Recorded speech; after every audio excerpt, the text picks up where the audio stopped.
Hello, good morning, good afternoon, good evening, depending on where you're joining from today. Thank you for joining our weekly live stream that covers all things related to digital transformations. My name is Eric Kimberling. I'm the CEO of Third Stage Consulting. We're an independent consulting firm that helps clients throughout the world through their digital transformation journeys. And today's topic that we're going to cover today is called Leading Change and Transformation at a Large Logistics and Transportation Company. And I'm going to let our guest describe herself and her role at that company here in just a moment. But the real topic here today is around change management, how to lead change and how to lead business transformations, whether it's part of a broad business transformation or part of a digital transformation or ERP project, whatever the changes that you're going through. Our intent here is to learn some lessons here and discuss some lessons from those sorts of initiatives here today. I'll introduce our guest in just a moment, but before I do, I talked about who I was. I talked about how this is a weekly live stream we do. This is actually part of our weekly Transformation Ground Control podcast too. So what we do is we take this live interview that you're all part of here today. We'll edit it. We'll add some additional content, make it part of our Transformation Ground Control podcast, a full proper episode that comes out in about 3 weeks from today. That episode will be out featuring this interview. So thanks for being part of the live production here today. And then lastly, we're going to I have some questions to get us started, but I'd love to hear the audience questions too as it relates to this topic. So any questions you have along the way, please drop those in the chat. We're monitoring the stream here, whichever platform you're on here today, whether it's LinkedIn, YouTube, Facebook, or Twitter, or X, whatever it's called today. We'll be on streaming it to all those platforms. So please feel free to drop your chats here or your questions here in the chat. And speaking of the chat, right before we get started, if you don't mind, just drop in the chat what city and country you're joining from here today. We tend to draw a multinational audience here. And in fact, my guest here and I are on 2 different continents here today. So love to hear where everyone here is joining from today. So if you don't mind, just drop in the chat what city and country you're joining from. Love to see where everyone's joining from here today. And you can continue to use that chat to ask additional questions as we get started here today. So again, leading change and transformation at a large transportation and logistics company. Today's guest to help us unpack this topic is Chilla Batori. So Chilla, thanks for being here today. Hi, Eric. It's great to be here on the show. Yeah, appreciate having you first time here, and I appreciate you being here today. Tell us a little about yourself and sort of what your current role is and how you grew up in the whole transformation space here, if you don't mind. Yeah, thank you. So I was born in Ukraine, and I myself kind of traveled through continents. I currently work in Amsterdam, and I work for this big global transportation and logistics company. But my journey started back as an American studies major, having completed a few scholarships in the U.S., and then having started to work for GE. Who were on their outsourcing journey and were looking at Central Eastern Europe as the target destination for outsourcing a lot of back office processes. So thanks to that, I entered the world of work and the corporate environment, and I grew up through the ranks. I managed a few teams. I was in charge of continuous improvement. I was a process engineer for a while. Then I swapped over to an oil company. And I became a business account manager, a liaison between the shared service center, so the outsource provider, and the business. And then I met change management about 10 years ago, and I fell in love. So here I am 10 years later, working for a completely different industry again, but always kind of against the backdrop of process optimization and outsourcing. I know these are 4-letter words for some, and I know the world of outsourcing is changing a lot too. Think about automation and standardization instead of just shipping processes over. So I really enjoyed the journey, and I am here today as one of the amazing moments of this journey. That's great. So you mentioned that I think you said you met or you sort of stumbled into change management. How did you make that shift and why? Well, I think this is a great question. I don't think we rehearsed this one. No, this is the one I already asked you. Yeah, I think just working with people kind of makes you really sensitizes you to change. And when I was working as a business account manager, I was constantly in the middle. I was this liaison between what the business, what our kind of the people who paid our bills wanted, and the outsource teams who were often they didn't understand what was happening, why things were happening the way. No one really explained the case for change to them. There was a lot of, very little of what's in it for me. So as a business account manager, I think I already was acting as a change manager, trying to translate a lot of this to the language that made sense to the people on the ground who were in the back office executing the processes. And then I worked a lot with communication teams, so they made me appreciate, choosing the right words, communicating at the right time, using the right channels, because change and communication go hand in hand. Then came and asked to go to South Africa for a month to work in one of our centers and to support the center lead there. And my whole life changed, and I came back as a change manager afterwards. Interesting. So you were asked to do it, and you fell in love with it, and continue to do it to this day. Exactly. I don't think you can drive me away with a stick. I think this is my passion, and I love learning about it, reading about it. I follow a lot of channels. I'm ProSci certified. So I think whatever they're doing there is amazing. Check out the latest AI assistants. Yeah, I think I just found my calling. Yeah, that's great. Well, good to have you here today. Looking forward to learning from some of your experiences here, and want to turn to the audience here real quickly and thank those that are joining from multiple countries here today. Our guest here today, Chilla, mentioned that she's in Hungary from Amsterdam, or works in Amsterdam. I'm in Denver, Colorado in the US, and I also want to say hello to Lena, who's joining from Barcelona. She works at Infor as a BDR. Thanks to Antoine from Montreal. Thanks to Darian for joining from Denver, and Thomas from Germany. So thanks for being here today. And Fethi says hello, although you didn't say where you're from, Fethi, but thank you for joining wherever you are here today. And any questions you have along the way too, please drop those in the chat, and I'll get to those as we dive into the conversation and get further into it here today. But just to get started, I suppose, could you tell us a little bit about maybe a sort of a case study of the project you're working on now, and sort of initiatives you've been working on in recent years? Maybe just give us a little case study, if you don't mind, of case study of change and sort of what your experience has been in the current environment you're working in. Yeah. So let me start maybe with the past, because it also describes how change management is evolving, or the kind of projects that I think we tend to work on increasingly. So when I started 10 years ago, it was a lot of outsourcing or insourcing or captive and shared and services. So a lot of that, where are we going to put the work? Instead of maybe the core business, which really should be focusing on strategy and being in touch with customers, instead of typing up those invoices. So a lot of the change projects I used to support at that time were sitting down with teams who were transitioning work from one place to another, and then working through the people aspects of that. Because again, maybe let's just stop for a moment and just say, what kind of change management do I do? So I don't do IT change management. I do people change management. So in what I do, I work with people from getting them from the current state to the desired state in a way that's a collaborative effort that brings their creativity to the table. And throughout this process, we speak to them in a language they understand. We're not condescending, and we're co-creating change if we can in most of the cases.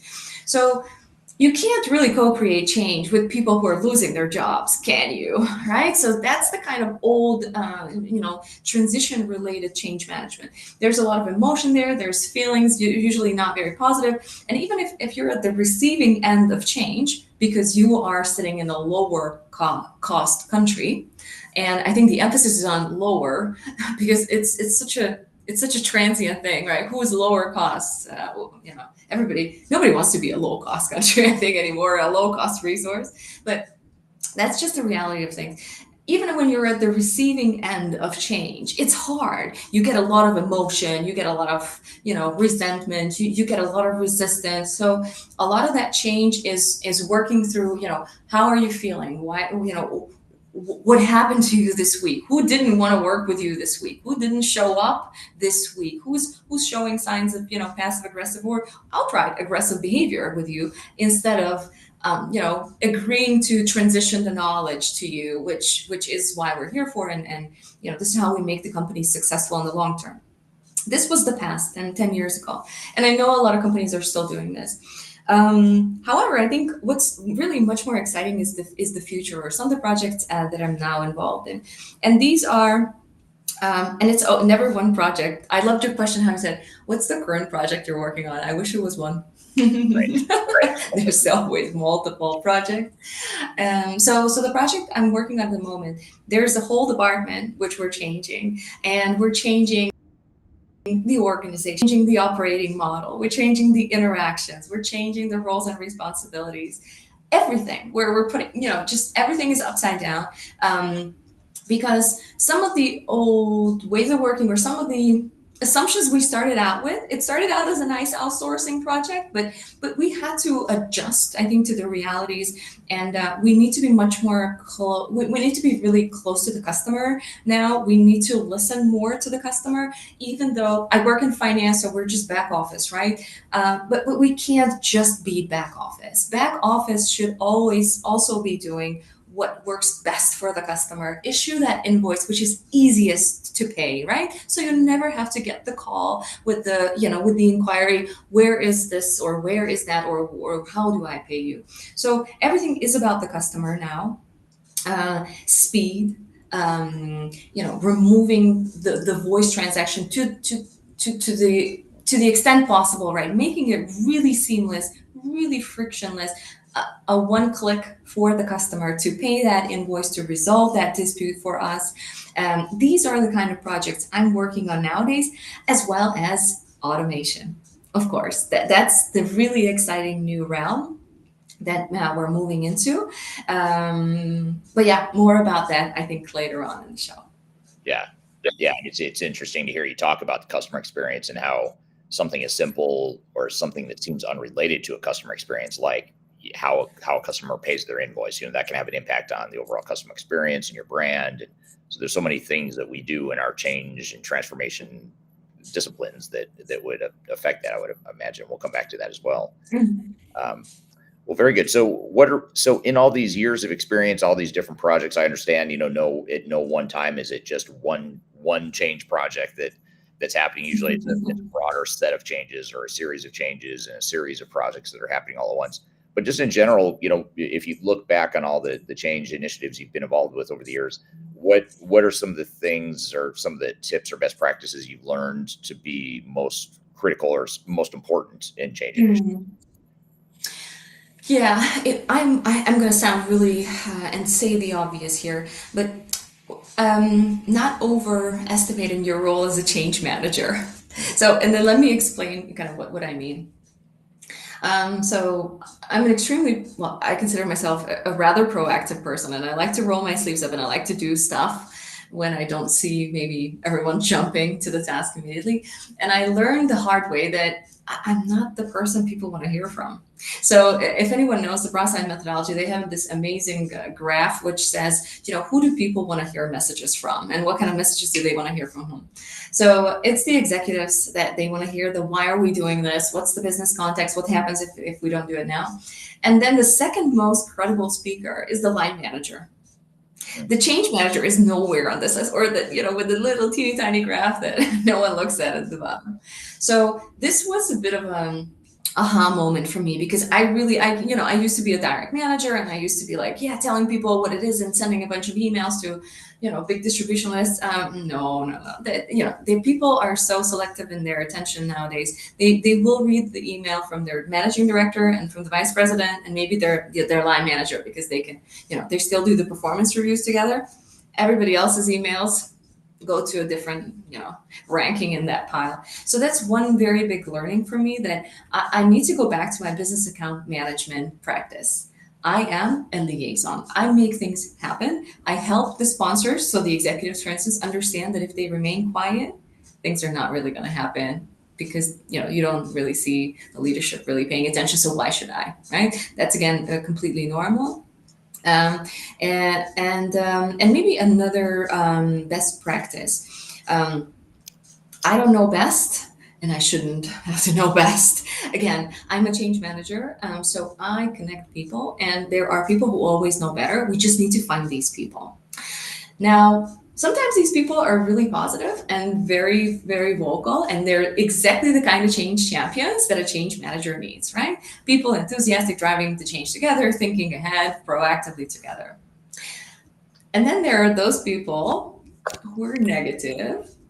They're very vocal, but they're very knowledgeable at the same time. So I guess finding these people and learning to work with them is another kind of very big skill and a very kind of useful best practice that I'd recommend everyone. I just call them my influencers. And sometimes your influencers are teaching you good things, and sometimes they're spreading messages that are just not right.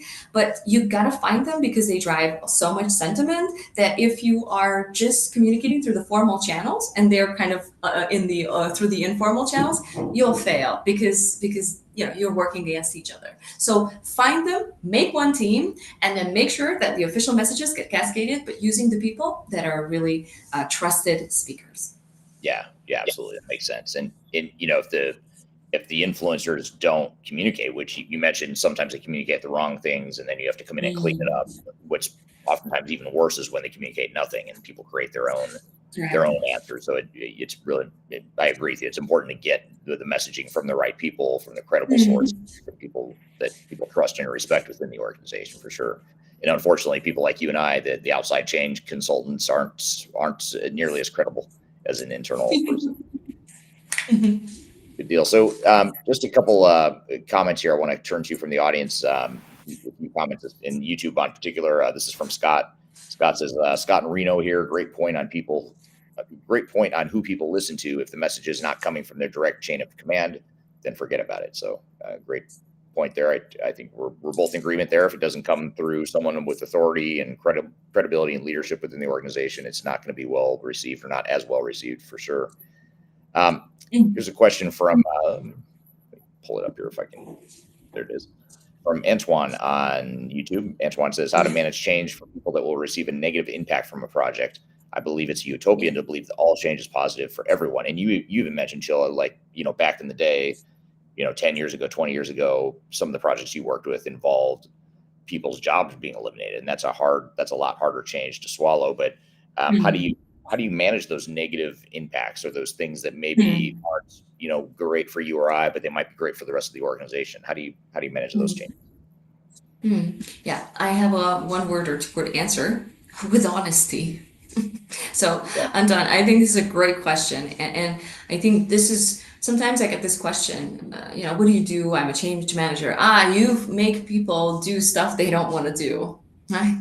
So this is, I think, a bad rep for change management, or bad rep for maybe bad change managers, if I'm very honest. I like to say tough things, and I like people to talk about what hurts instead of painting this rosy picture of something that's not. What's in it for me, right, is a very, very important part of understanding your audience. And if you don't take their perspective, if you are only towing the party line and you're saying, this is so great for the company because we're going to save 400 million zillion dollars. I'm sorry, who cares if I, as the individual, lose my job, or all my colleagues are leaving, the whole department is something else from tomorrow.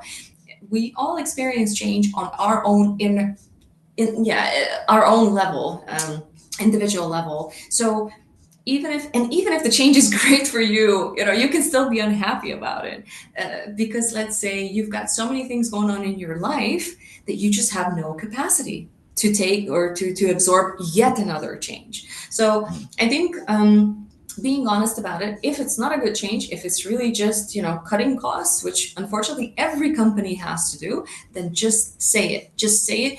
And we always do these things, right, as a corporation, to stay successful on the long term. We have a responsibility to our shareholders. It's short-term cuts may actually help a company restructure for the future and for success, but not all change is positive by any means. And whomever suggests this, I think, is a utopian dreamer / not a very good change manager, and feel free to challenge them. Yeah, you don't want to oversell it or be overly positive or overly optimistic about the changes. And a lot of times I think of people like salespeople. If you're going through a broader transformation or broader automation project, a lot of times salespeople end up having to um, do more work. Now they're being asked to track more steps in the pipeline or more information in the CRM system. And for salespeople, just as a broad stereotype, they don't want to do that, largely because they don't make money from doing that. Perception, I make more commission when I'm selling, not when I'm entering stuff in the back office system. But so you have to kind of acknowledge that in that case, and then sell them on the fact that actually here's how it's going to help the broader organization. And it actually might help you sell more. And here's how it might help you sell more by, this new automation rolling out, this new tool, whatever it might be. Yeah, exactly. And I think sales are such a peculiar group of people, right? We all we are in finance, right? So they are our biggest stakeholder in a way, and we don't like them sometimes because they really bring the tough messages. Right. They're the ones who the customer calls screaming, and they're the ones who need to do the extra admin, and so we think of them as people in nice suits going out for fancy drinks. Whereas we in the back office, we were supposed to save that extra $5, but they, I think it's really worth listening to them. So one of the changes, that can really help a back office organization is to bring in the voice of sales, the voice of customer through sales into transformation conversations, into process improvement, even into reworks, if you will, because they really bring that direct insight from what hurts or pleases the customer. Yeah, that makes total sense. And Scott has another comment here on YouTube. Scott says that followed up by an even better point regarding the influencers. I see not enough time on the front end working on this issue. Maybe I'll turn that into a question though for Chilla. How do you, when you go into an organization and you're just starting out, you're being brought in to help lead the change or help be part of the change. You don't necessarily know who all the formal and informal political influencers are within an organization. So how do you identify who those most important influencers are within an organization, and when do you do that? Yeah, the $1 million question, right? And then how do I make them actually join me and and abandon a lot of other things they're doing? So I think there are people in every organization who are really visible and they're involved in a lot of things, right? So I think you just have to kind of have a feel for the place, and they'll find you, they'll come your way because they're genuinely interested. Even if no one's asked them to support this project, they'll be coming to you and they'll be giving you feedback and they'll be telling you what you're doing wrong. So that's one thing, how you can find them. The other thing is, yes, going through management and having people volunteer, whatever is the right verb, to join your project. That's not always successful. And sometimes we start with one set of people and then we end up with another. People may understand that their availability is different than we had expected, or the project needs are different than we had expected.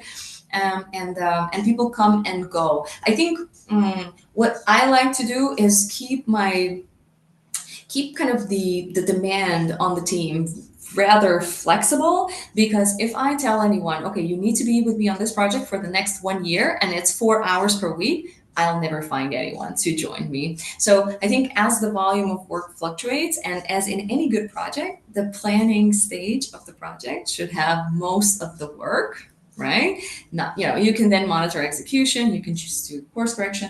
But if we put in the effort into that starting phase, and then if you have a good PMO office where not all the projects start on the 1st of January, then you can plan your resources better and identify those influencers naturally, or by going to the leadership team, or just ask what people are currently working on. I think what I find very powerful is that if I find people who are already working on the same problem or have been trying to solve my same problem, their willingness to join my project and be my influencers will be just much higher.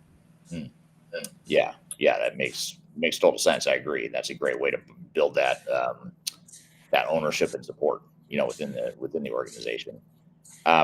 Here's a question that is directed to me, but I'm going to ask you the question too, Chilla. This is from Antoine on YouTube as well.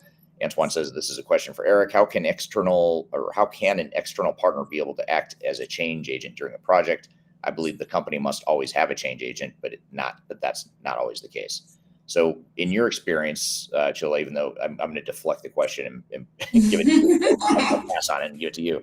But how do you manage that outside expertise that is required to manage change, but also the internal knowledge of the operations and the people in the organization, the culture, all that stuff? How do you end up marrying those two skill sets, and how have you seen it work best?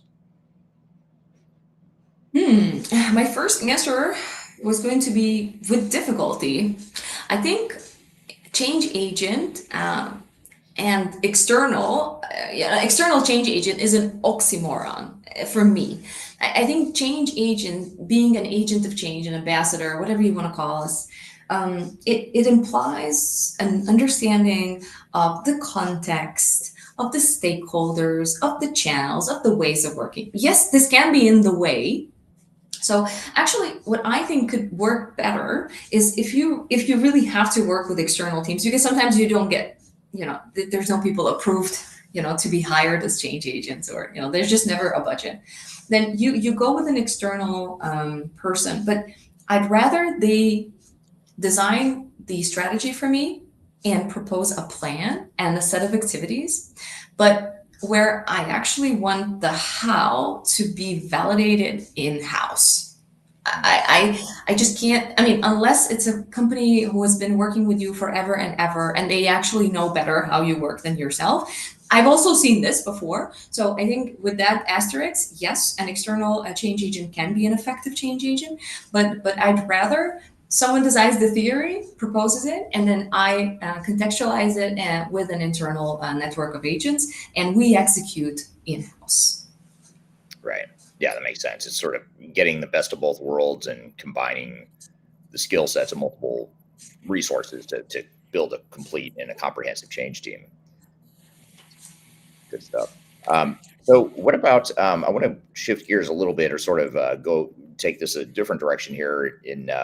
This question is from Darian on LinkedIn, and Darian says, "What lessons have you learned from cross-cultural or international teams?" I know you mentioned that you've worked internationally, or you've managed or been involved with change that affects multinational teams.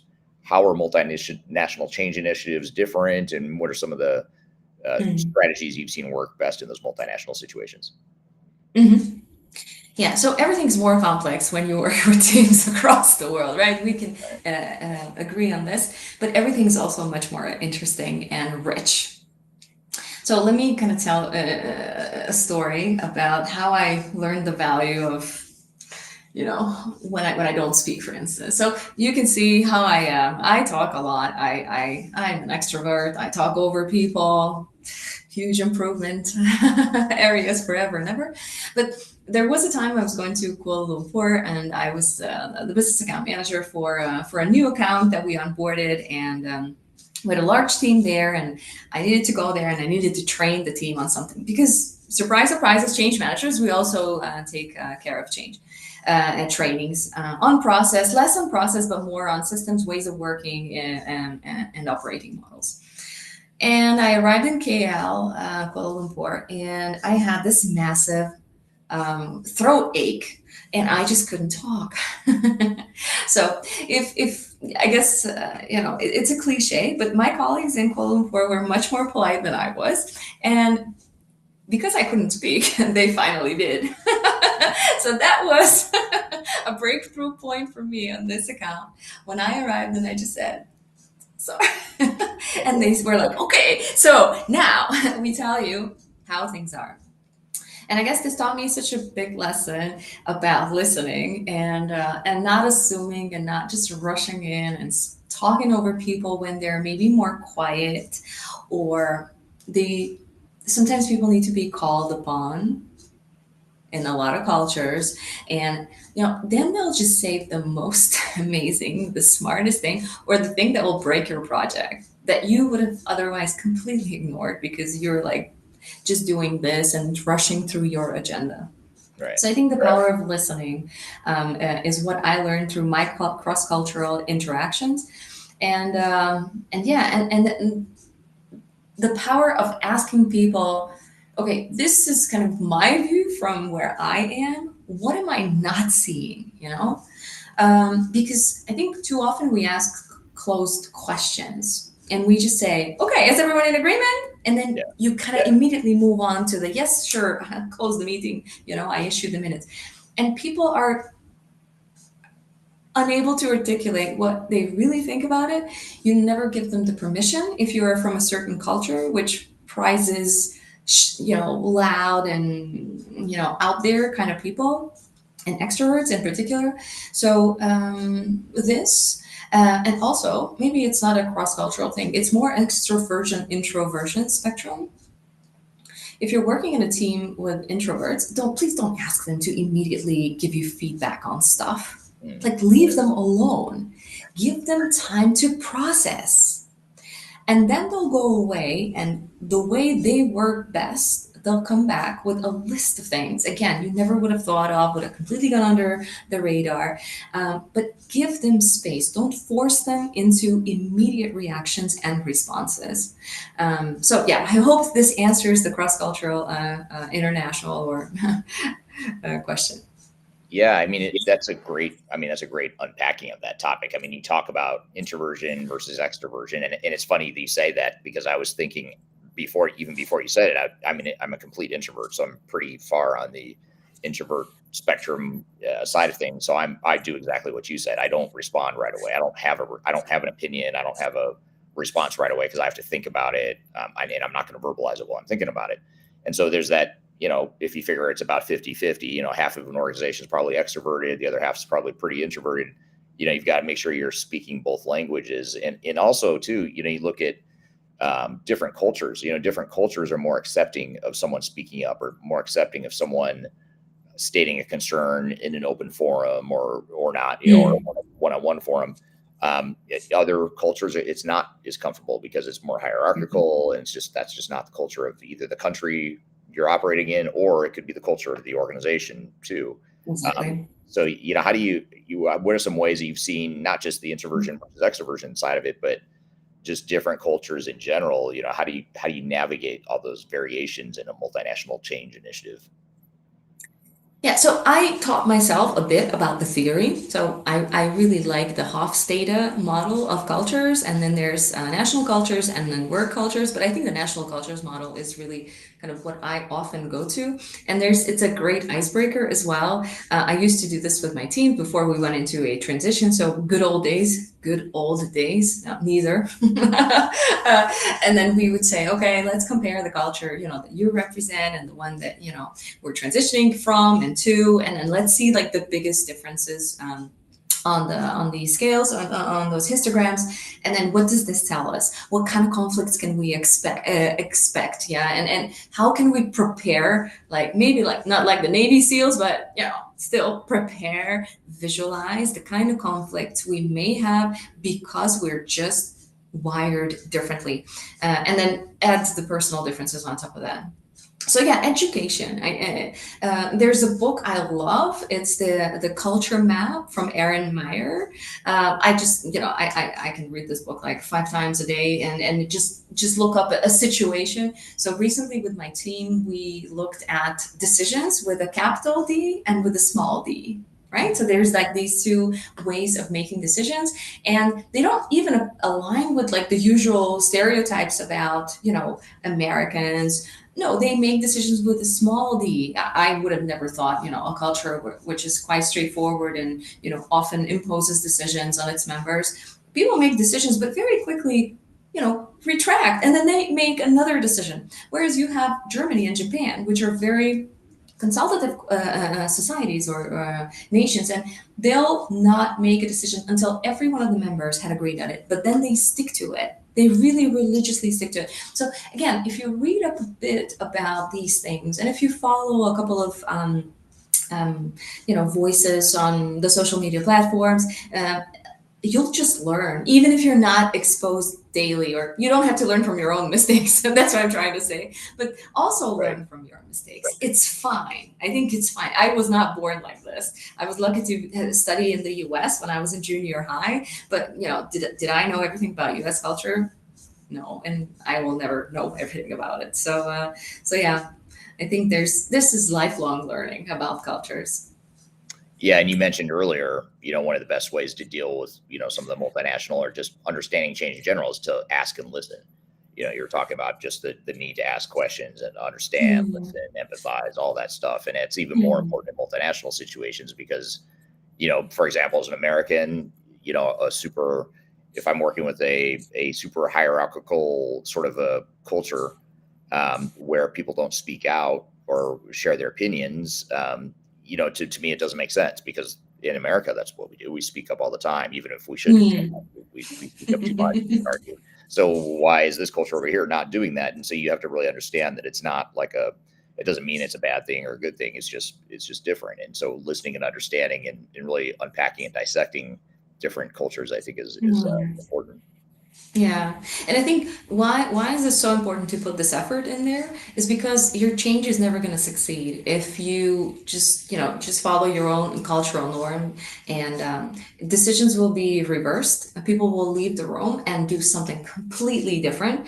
The conversation after the meeting, is the meeting after the meeting is a very dangerous thing, because that's when people can just come out and say, "I completely disagree with everything that's been said." And then if you have a not a very professional leader who likes to agree with their team, for instance, to gain some sympathy in a difficult situation, then your whole initiative is just been boycotted. So, indeed, a lot of teams will not speak up. So have the meeting after the meeting or the meeting before the meeting. I think that's even better because then you can prepare for the ambience, you can prepare for the questions, and you can proactively put those questions in the room on behalf of the more quiet participants. That also works. Yeah, yeah, makes total sense. Yeah, I like it. Now here's an interesting question from Scott on YouTube. Scott says, "How do you, as a change manager, push forward on a project you may not be able to fully support, but the direction is coming from the top to do the project?" And you just sort of alluded to this a minute ago. About sometimes people aren't on board necessarily, and how do you get them on board? We were talking about that, but what do you do when you yourself, or you may not be fully commit or fully excited about the change yourself? So how do you manage change management for the change management person? How do you manage? Yeah, I think so. I don't have like, I don't know if I have an answer for you. I think what's important about change. Yeah, I read recently that we should stop talking about the theory of change and the emotions that we go through and the change curve because nobody cares. But I still think it's something that's worth knowing. Change is like grief, right? So the first person who we always refer to when we kind of try to explain what change management is about, well, the first person is a saber-toothed tiger who's chasing you, and then you produce the fight, flight, or freeze response. But if we move a bit further in history, there was this person called Elizabeth Kubler-Ross, and she studied grief. And then the stages of grief that she described, they're exactly the stages of change. You don't start loving the change. You don't start by embracing it. You have to go through a lot of other steps before you could get to the phase where you yourself can start rationalizing and finding the positive. And sometimes there is no positive. So sometimes you just find okay, let's just do this, guys, and like finish it and move on to the next better project, maybe. So, let's face it, this change, how I do change management is not for myself, right, at home, but I do it for work. So not every change project is going to be your favorite, but this is what we tell to the managers and so the change managers as well as the people managers. Try to get through your change curve first. You can't help people if you yourself are conflicted about the change, because then the whole kind of the body, everything will be obviously wrong or in dissonance with your messages. Yeah, you say that this is good, and then you have this really sour face, or you never show up for meetings for 2 weeks because you're I don't know, struggling, but use whatever word you want for it. So again, be honest with yourself, and try to get through your own trough first before you could help others. The analogy is always of the mask on the airplane. You can't help infants, others before you help yourself. So get that mask first. Figure out how you feel about it. Let go if you can, right? Make that decision to move ahead. And I really like this thing about change. I really strongly believe that it's a decision. You make a decision to move on with the change. Mm. And if you want to keep on looking backwards, you'll never move on. You'll never be successful. You'll never find that new beginning.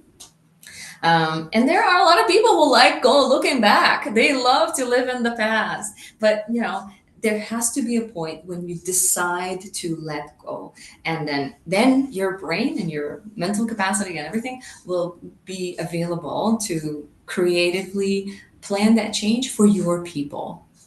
So this would be my very long-winded answer to a very complex question, actually. So Yeah, thank you for that. it's very complex. I mean, that's a great summarization of what is a very complex thing there. And this is just a follow up comment from Sterling on YouTube. Sterling says precisely there are dangers of both being too agreeable and needing validation from senior stakeholders all the time. So that was sort of a follow up from an earlier point you had made there. Um, and then here's a comment from William from YouTube as well. William says people who are negative and vocal are easier to work with. The Mhm. negative people who are pleasant but whisper dissent can be tough if they have the ear of leadership. Yeah. That's kind of an interesting point. It's not really the introvert extrovert thing. It's just or it could be. I mean, it could be partially because someone's introverted and therefore they're not going to be as vocal, and it's the change resistance or the negativity isn't as easy to spot because it's someone that perhaps is introverted or they're just not as vocal. But in general, how do you deal with negativity just in general? I mean, Mhm. whether it's someone that's vocal about it or not, how do you overcome that in a change initiative you've been involved with? Yeah. Yeah, we often say people are going to naturally resist change.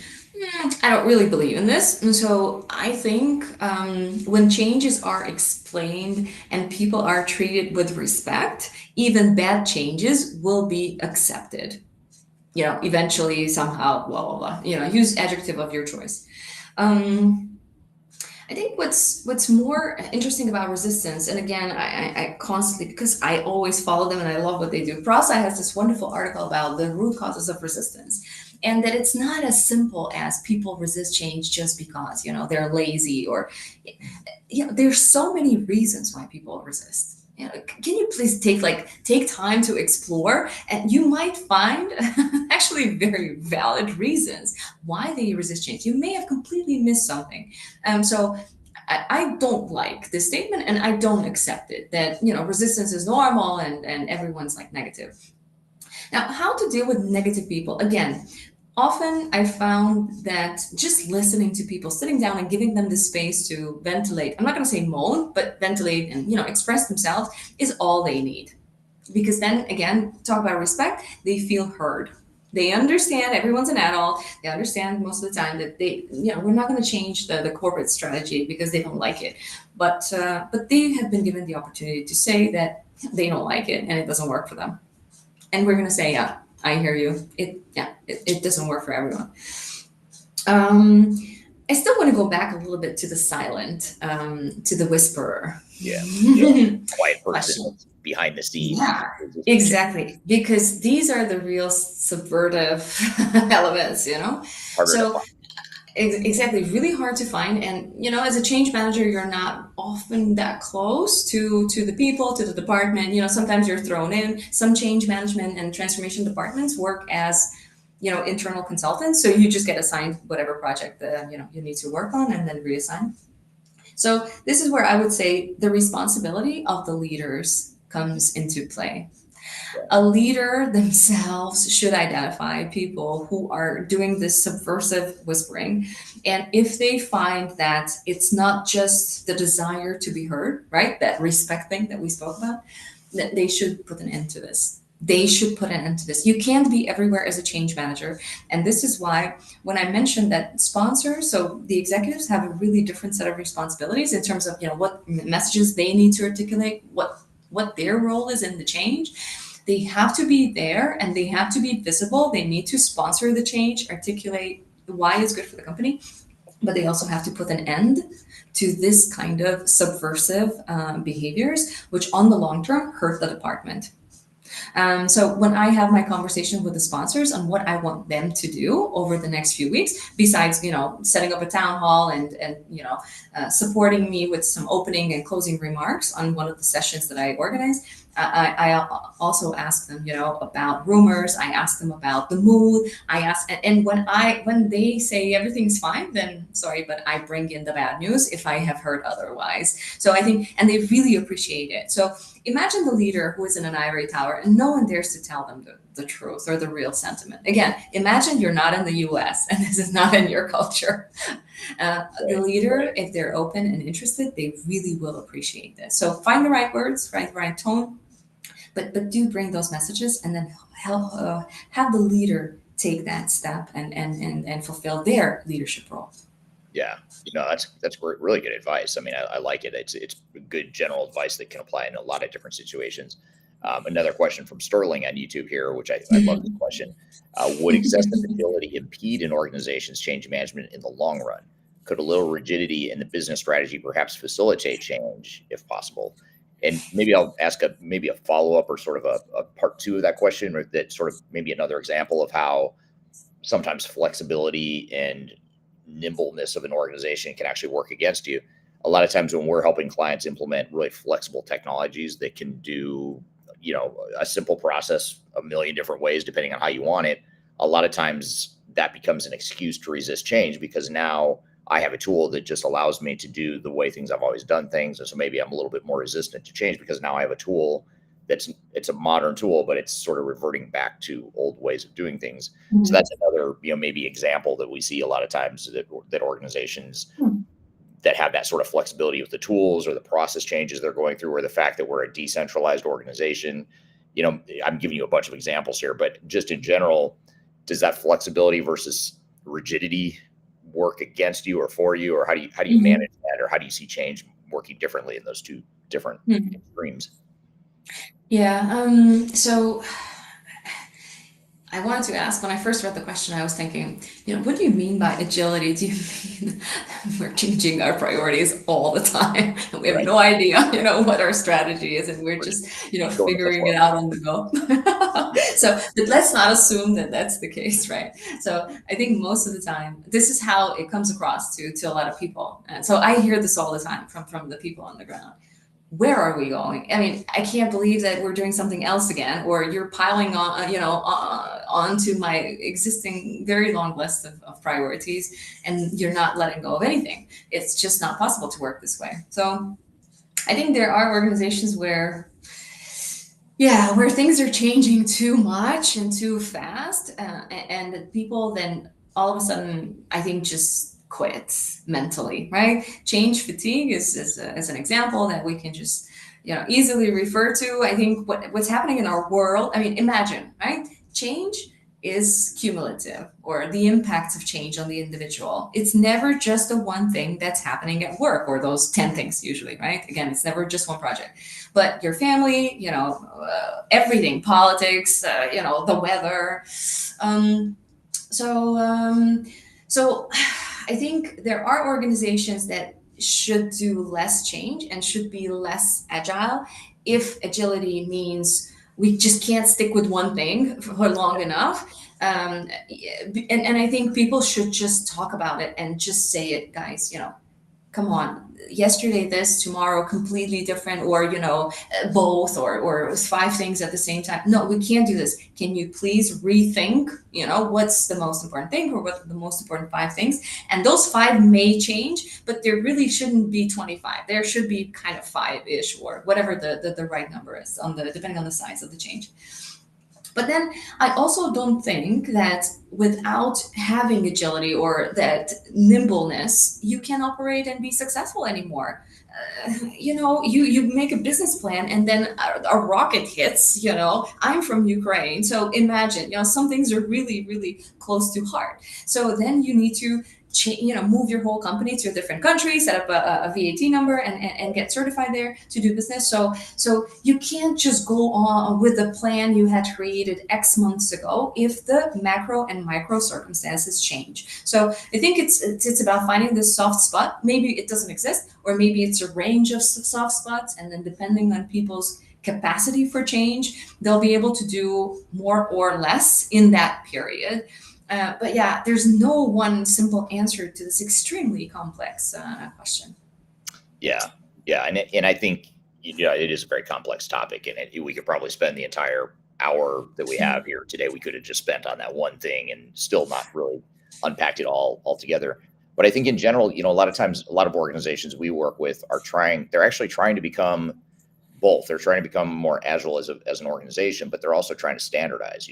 They're trying to act like one company because they've grown through Mhm. Yeah. acquisition, they've grown organically and entered new markets and launched new product lines and all these different things that sort of organically go a bunch of different directions.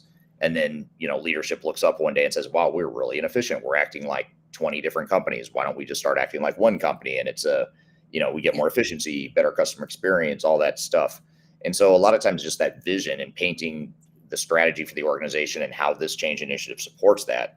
I mean, I think people Yeah. in general understand that. I don't think they generally view that as a bad thing if we're, Mhm. call it less flexible because now we're not doing things the way we've always done them. Now we're acting like one company and we have more Mhm. of a common Mhm. operating model. So not Yeah. always the case, but some people will resist. But I think in general, that's a way to sell it. I mean, it's a positive thing. You can be honest. You can tie it back to a broader business strategy, and if it makes sense to people why you're doing it, then Yeah. usually they're going to come along eventually. Exactly. And the change, well, the project I'm in at the moment is all about this. So you've mentioned where I work. We've announced a year ago becoming one FedEx. I mean, that's a huge change for the enterprise. And then what does it mean? We're still just discovering it. But I must say, it's a very welcome change because it comes. So I'm based in Europe. I joined a different company, not FedEx, at the time I signed my contract with FedEx because we were acquired or integrated, merged, Right. find the right word. We and therefore the company culture, the systems, the ER, everything is different, and it's still different. And I must say, people can't wait Mm. to be one FedEx. So in that case, one company, one team, one ERP, one everything, because it is fragmentation is tiring. You can't standardize. You always have to be explaining your exceptions. Oh, then you're labeled difficult. Oh, you're in Europe. Oh, what? So so I think people are in. I'd say if we want to bust a few myths, people don't resist change just for the heck of it. No, people are not lazy. No, people want to do the right thing, and most of us bring our heart to work, and we want to have a purpose. We can execute consistently, without and consistently is the agility kind of how much is too much agility question. Yeah. So I look at people like this, and when you start with this positive, assume positive intent in all these change conversations, I think it changes the tone, and it says, we thought this, or this is kind of where we need to end up. How do we get there? Let's decide that together. Let's plan that together, and that really then changes the acceptance levels for change management. Yeah, yeah, that makes total sense, and I think you have a really good point that you said in there. You had a better choice of words than I'll paraphrase here, but your point about how people have good intentions. I think that's a point that gets lost a lot. I think a lot of times people think, well, if Chilla is resisting this change, she must be a problem, and a lot of times, well, it's because Chilla doesn't understand the change, or no one's explained it to her, and there's an absence Mhm. of information, and so it creates a kind of a fear that is unintended, but it percolates and it turns into fear. And I Yeah. think a lot of times people assume, well, it must be because Chilla is a problem. Well, no, it's just because Chilla doesn't understand. So we help understand. She might not be 100% fully on board with it, but she's going to understand a lot better than if you don't share the information in general. So, Yeah. uh, And one thing, leaders, by the time do they get to the communication point, they've went through their own change curves 10 times over. So they're completely on board. They know everything. They understand all the connection. But then imagine the person, they're hearing about this for the first time. They give them the time. Give them the time to walk their own change curve and take their time and repeat those messages. I don't know, I heard so many ways, 7, 17, how many times, as many times as you have to. But give people the time to understand, and then yeah, they'll resist much less. You're completely correct, Eric. what about this? This is a sort of an elephant Mm. in the room here. This is from Oh yeah. Harry on LinkedIn. Love it. There is one overwhelming fear of being replaced by AI Mm. or change anywhere in the organization. Um, Hmm. maybe let's focus on not just necessarily AI, but AI is a good example. Technology oftentimes is perceived as a Yeah. risk, and AI, I would argue, is perceived as even more of a risk than technologies of the past. How do you how are you seeing AI and other emerging technologies, automation, all this stuff Yeah. that's happening in the market? How do you see that affecting people's ability or willingness to change, and how do you overcome it? Yeah. Yeah, so how many minutes do I have to answer this question? Because it's a huge one, but really good one. And indeed, it's the elephant in the room these days. I've read a lot of kind of studies and projections about, is AI going to take away all our jobs? And then how many jobs is this? And then every year, basically, or probably every quarter, they revise the estimates. And then they say, no, but if you're in a creative role, your job is safe. Yeah, right. Look at all the stuff that that DALI does and all the amazing visual arts generators. So I think none of us are safe, and I think there's nothing to be afraid of because it's definitely coming. So we might as well prepare. That's kind of my attitude towards it. Approach it with curiosity. That would be another thing I'd say. I'm currently thinking about doing a course on human AI integration and the change management implications of that, because I think this is what's coming our way.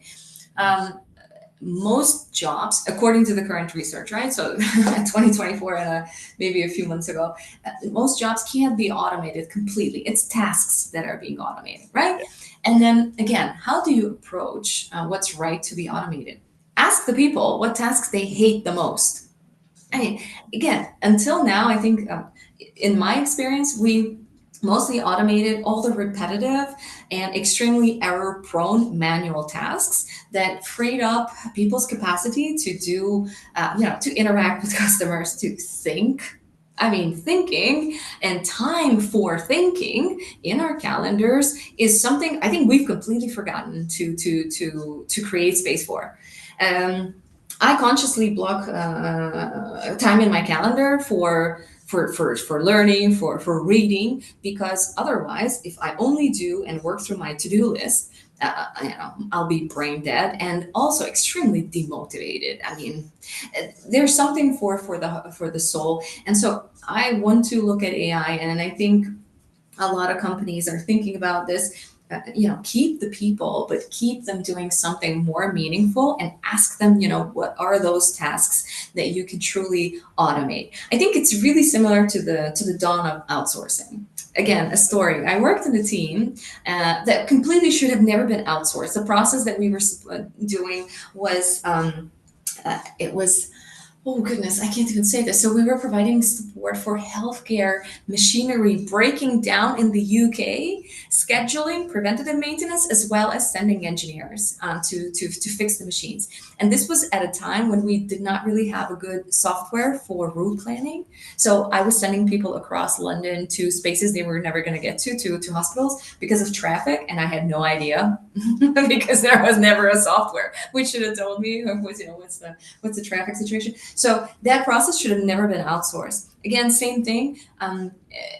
Find the opportunities, I think, for AI, for processes that should have never been outsourced and should never be done by a human in 2024 because they're so error prone.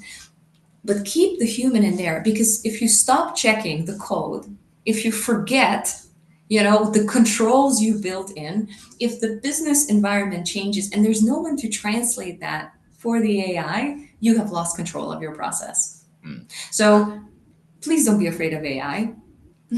Get right. to know it, Yes. work with it. But yeah, don't hide, because it is coming, and I think the sooner we can embrace it, the better, and the more educated decisions we can make about what tasks, again, not processes, tasks, we decide to automate. Yeah, it's an AI can be a great point of leverage and scale for individuals. You can do more work, you can add more value, and it's taking all the great work you've done over the years now, and it's sort of exponentially increasing your effectiveness Mhm. and efficiency and allowing you to do more. And so we have yet to see any massive, reduction in force, or any reduction in force for that matter, resulting from AI and even automation in general. We don't see a lot of head cutting like we might have seen 20 years ago in this space.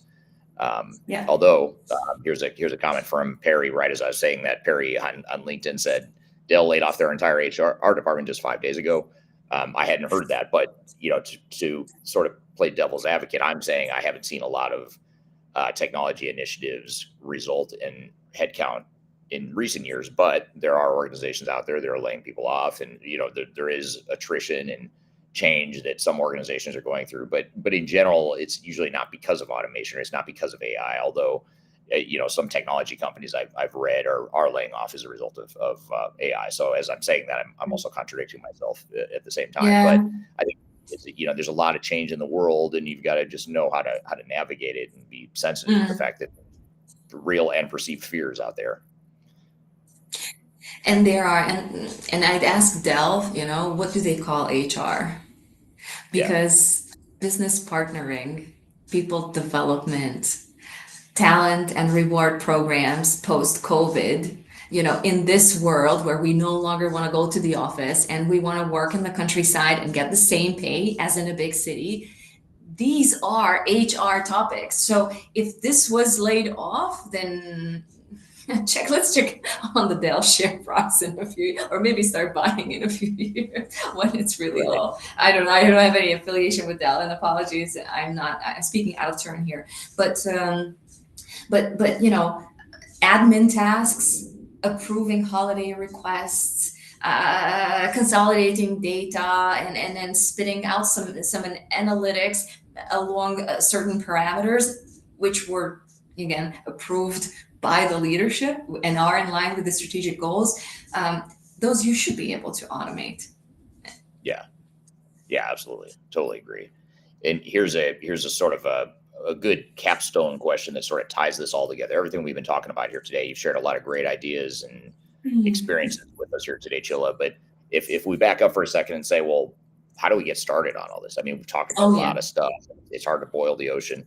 This question's from Darian on LinkedIn, and she asks, what are some tips for teams getting started on their change management initiatives within broader business or digital transformation? So maybe just to narrow that down even more. If I haven't managed change yet, or I know that change management is going to be an issue and I haven't really started my change management initiatives, what are some good ways to get started? Yeah, I think start wherever way you can. There's no best formula.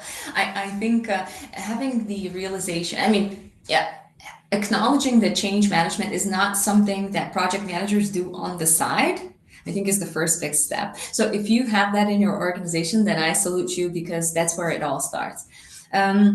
Where you put the team who will do change, you can put them in HR, you can put them in transformation, you can put them in continuous improvement. Again, I don't think it really matters, as long as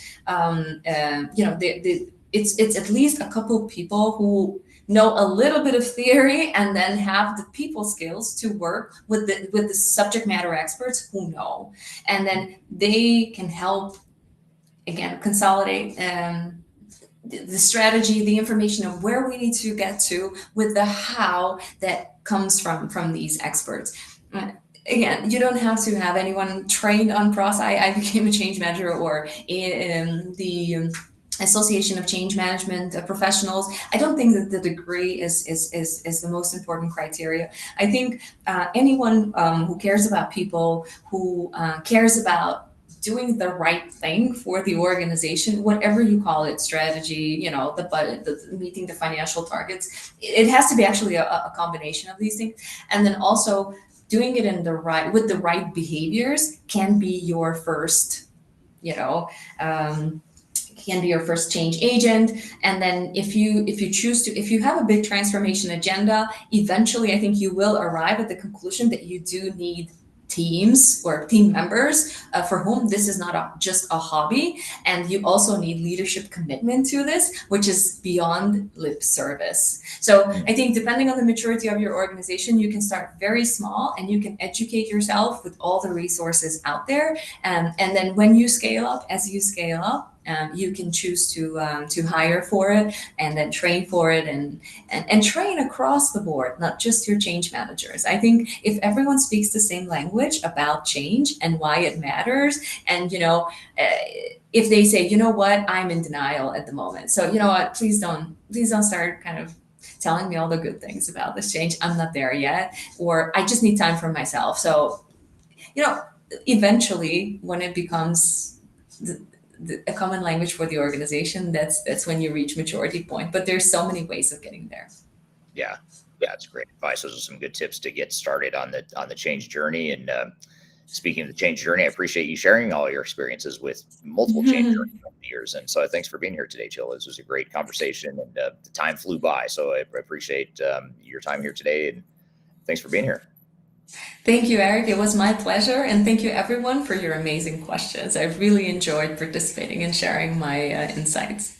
Thank Yeah, you. thank you. Yeah, and the audience has great questions. Thank you to everyone who had questions. I hope you found value in this, and we'll release this interview, this live discussion that we just had here today. We'll release it as part of our Transformation Ground Control podcast, which will be released in 3 weeks from this week. You can find that podcast by going to transformationgroundcontrol.com. So you can see this and other interviews, other podcast episodes that we've done on that same website, transformationgroundcontrol.com. Again, my name is Eric Kimberling, Third Stage Consulting. We do these live interviews, same time, same place, every Tuesday. So wherever you're joining from today, you can join us again next Tuesday at the same time and place, same topic too, or same general theme, which is digital transformation stuff. So